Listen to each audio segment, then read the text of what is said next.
We don't want to take it away from the subject. Okay. Okay, go ahead. Okay, we're speaking with Frank Mills. Wilks. Sorry. Frank Wilks. Frank Wilks. No Ian Wilks. No Ian Wilks. We're going to ask him some questions about sobriety and the life, of addiction. So I'll start with this question here. Do you practice total abstinence? And if so, how long have you been sober for?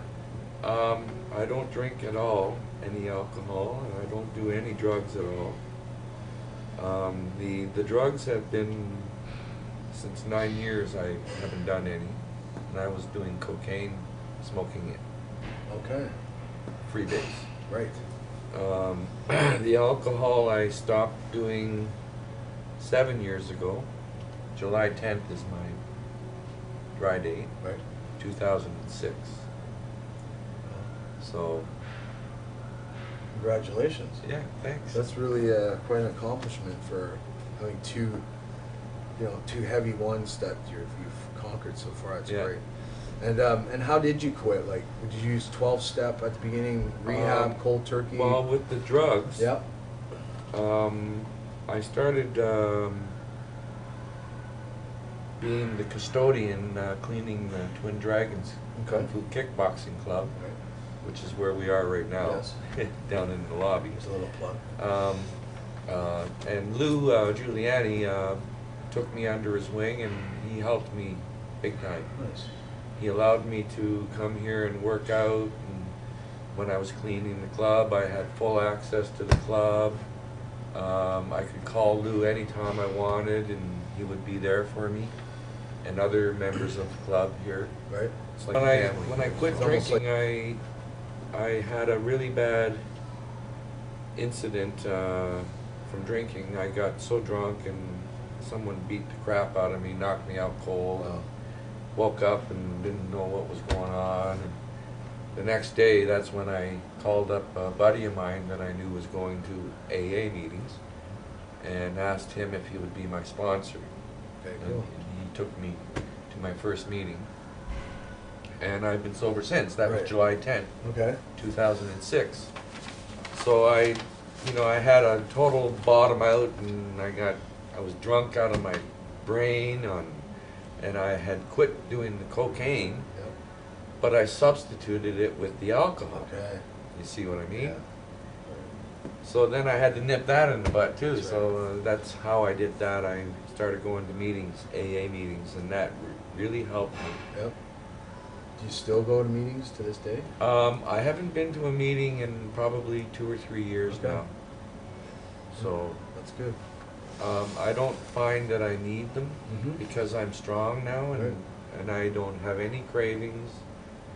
I drink the non-alcohol beer Right. now. Yep. They have this beer from Germany called Beck's, Yep. and it's completely zero alcohol beer, Not even- and it's not killer even- beer, not really even- good beer. Not even 0.5. No, not even 0.5. That's So good. that's what I drink now, Okay. and I drink everyone under the table now. I bet. And I'm having fun, I can still enjoy a beer. Yep. And I don't have to worry about being drunk and having hangovers Sure. and blackouts. And, It's a placebo and keeps you social. and the right? alcohol triggers you wanting to do the coke. Yep. You know what I mean? It I do. just, They do. so, Okay, and what do you do on a daily basis for inner strength? Like, do you do meditation, yoga, working out, music? my higher power is God. Yep. I pray every day. Okay. I'm thankful every day. Right. I open my eyes, I go, thank you. I'm alive still. Right. So, That's awesome.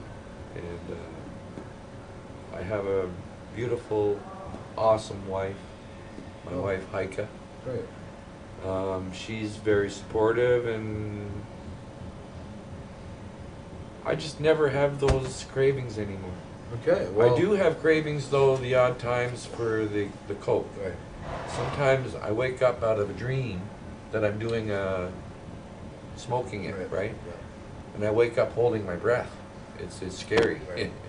To this day, it still happens. Yeah. I heard that. And I have my own inner voice that tells that part of me, don't even think about it. We're not even gonna go there. Right. So and then my mind's changed and I'm back. Okay. So my next question was, what are your biggest challenges and triggers in your sober life? It sounds like you just answered that question, which is your dreams. Yeah, well, Dream states. sometimes even driving down the road, I'll see someone on the side of the road with a pipe in their mouth. Okay. And it'll trigger those memories, and that part of you inside there, the addiction part, is going, hey, why don't we go do some of that again, right? And then my strong part goes, forget about it, buddy. Because you look at your life now. Because we're like split personalities. Sure. You know? Sure. And then you look at your wife and your life now, and you're just like, forget it. No, no. That's great. No, I'll never go back to that stuff. Okay. I might have thoughts of grandeur, but it'll never come to fruition. Right. So, when you were involved in your AA group at the time, when you were using it, did you ever become level of a sponsor for anyone? no, but I did get up and speak. Okay, good. Because I've got quite a story, right? Oh, yeah. I used to be in a famous band. I was a rock star. And Right. that's where it all started, the drugs anyway. Sure. And so when I tell my story, people are like, wow, you know, Yeah. well, he's been around, you know, Right. which I have. So. That's right. Well, that's a lifestyle that a lot of people have problems Yeah. with in that Yeah, business. I was in a pretty famous band called Buffalo Springfield Revisited Right. with 3 original members at one point. Yeah, I heard, did some research on that, and you guys played with a bunch of real famous Big people time, too, yeah, right? yeah. Stadiums, arenas, Yeah. Guess Who, a bunch of stuff like that. That's awesome. Canned Heat, Spirit, Yeah. Chambers Brothers, All the legends. Strawberry Alarm Clock, Nice. on and on and on. Goes Canned Heat, Oh yeah. all the old ones, you know. Chuck Negron from Three Dog Night. He was on a tour with us. Mitch Ryder and the Detroit Wheel, Right. the Coasters, and so on. Right. Right. Many. When you were coming off either drugs or your alcohol, did you ever have prescribed medication to help you with your addictions? No. At one point, I was getting clonazepams, you know, like they're like Valiums, Right. from a friend of mine to help me calm down and sleep. Okay. And I found those are very addictive too, so I stopped doing your that. strong side came out again. My strong side came that's out, good. and I just was strong. And whenever I, like in the days when I was first stopping, I came to this club a lot, Twin Dragons. Right. It was a great place to come and vent all that energy and get rid of it, and then you'd go home fresh again. Right. All those thoughts of grandeur gone, and nothing but positive thoughts in your mind. You know? Right. And when coming off the same thing, drug and alcohol, did you ever see like a counselor, psychotherapist, or have any cognitive behavioral therapy stuff, like, you know, like No. nothing like that? Eh? But No, you did tell your story at AA, which is like a form of Yeah, therapy. that's kind of like therapeutic. Sure it is. When I spoke at Sure it AA. is. Yeah, because you get a lot of guilt and shame off your chest. And Yep. letting your story know, so that's a really good thing. Yeah, for the and I soul. told some pretty embarrassing moments in my life Right. because of drugs and stuff. But that helps you get over them, right? Yeah. Oh yeah, it's a good therapy. Sure. Good medicine. Right. Okay, and then Big medicine. nowadays, speaking of medicine, now you're talking about it, nowadays I find like a lot of doctors are prescribing people a lot of drugs for anything. Like just a lot Well, of, for people on heroin, they give you the methadone right, yes. program, Yep, which is a drug and it makes Yeah. you high, that's right. but it's not so addictive, and you can use it to wean off of the Right. heavy shit. Right. Pardon my French. But what's your opinion on prescription meds for addiction as opposed to harm? You know, I'm totally against prescription drugs. Okay. I'll tell you a quick story. My mother, she's 87. Yep. At one point, she was taking something like 15 to 20 clonazepams a day. She was like a vegetable. Right. And that's prescribed from her doctor. Right. Who makes money from? Who's making this money, and my mom's all screwed up and doesn't have a clue what's going on, and she's just buying more and spending.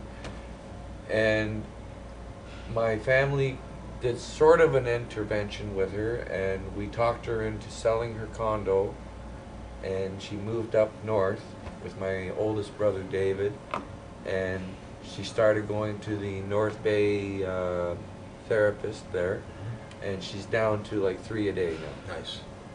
So like pills are very, very, Yeah. they're awful. They're more addictive, I think, than They're terrible. And they're under the guise of a doctor, so people trust their doctors, So- not knowing, you know. So like I'm kind of against those Okay. approaches of trying to deal with addiction by becoming addicted to other things, you Right, know. yeah. It doesn't I totally respect your make opinion. any sense to me, you know. Yep, I respect your opinion in that one. And how about, like, what are 3 good things about being sober? Well, I'm sharp. Yep. I'm doing well in my business. I have a fire safety business Oh, great. and my music. I'm doing Good. well in that. I'm touring all the time Oh, now. yeah. Busy, busy, busy. Great. Life is good, and that's one of the things. You got to keep yourself busy with positive things that make you move forward in your life. Great. And that's what I'm trying to do every day. I try to figure out 2 or 3 things I can do today to make myself go ahead instead of falling behind in life. Good advice. You know, Yeah. And I every just day try and schedule yourself to get 2 or 3 things done that day, and then the rest of your day you can go fart around and do things you like, your hobbies, or make love with your wife, Yeah. whatever, Right. right? Yeah. Take her to a movie. Simple things. Yeah. Sounds good. Because you never know what day is going to be your day to not be here anymore. Right. So every day is a blessing. So, That's right. Live in the moment. yeah. Okay, and then I want your opinion about what makes an addict. Do you think it's environmental, like his upbringing, or do you think it's hereditary in the genes, or both? I think it's both. Yeah. Yeah. It's peer pressure. You know. Also, when you're in an environment like I was, with the Buffalo Springfield Right. Revisited, Yep. everyone around me was doing this cocaine thing. It's accessibility. I wasn't doing it. Oh, okay. Finally, one day I broke down and I started doing it. Right. And were you To drinking? see what the big hoopla Were you was. drinking at that time? And became an addict, right? Were you drinking at that time before you No, started? I didn't drink either. Wow, And the drinking goes with it. Right. You know, Yeah. once you start doing that stuff, Wow. you Okay. smoke cigarettes, you drink the booze, and it's crazy. So as a teenager, you weren't really involved in drugs and alcohol to a point of an addict, No, right? not really. I Right. was a drinker Yep. and a herbal smoker. Right, right. I'll leave it at that. Okay. Recreational, and when I got older, I found the alcohol started being a problem Okay. when I was younger, Right. because my father and family members were alcoholics. Okay, so that's the hereditary part. It's the hereditary, Right, you so- know, I grew up with it. Right. You know, me and my younger brother Johnny racing to get their beers for them, and you know, we would have our own beers stashed in the pantry when we're like 8 or 9 years old, Right. right? And it's environmental because all their behaviors you're learning as a child. Yeah, you're so- learning how to be a beer drinker. That's It's a right. Canadian thing. right? Gotcha. So there you go, you know, it's being pushed at you all the time, and cigarettes, Yeah. you know, all of it.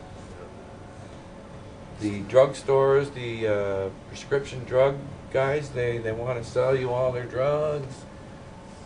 It's Oh, yeah. terrible. Oh, yeah. It's a mixed up world. Yeah. Okay, but I just want to ask you, where do you see yourself in 10 years? 10 years, Yeah. hopefully touring Yep. America and Canada and Europe. And I've got a place now in Newfoundland that I own. Oh, nice. I tour Newfoundland every summer. I'm leaving the end of May. I'm starting a tour the East Coast and Newfoundland. That's amazing. Frank Wilks solo Really? with multimedia. Are you gonna have a band with that? Like No, just me just and my guitar? back tracks that I recorded, Okay. and my multimedia slideshows. Okay. For every song, Cool. I got visuals. So. Nice. That's awesome. Okay, we're going to come to the end of this interview, and I want to ask you one more question. Is if you could sum up your current mental status with sobriety in one word, what would that word be? Hooray! Okay. That's great. Well, thank you very much. I'm so happy. That's good. It's a great interview.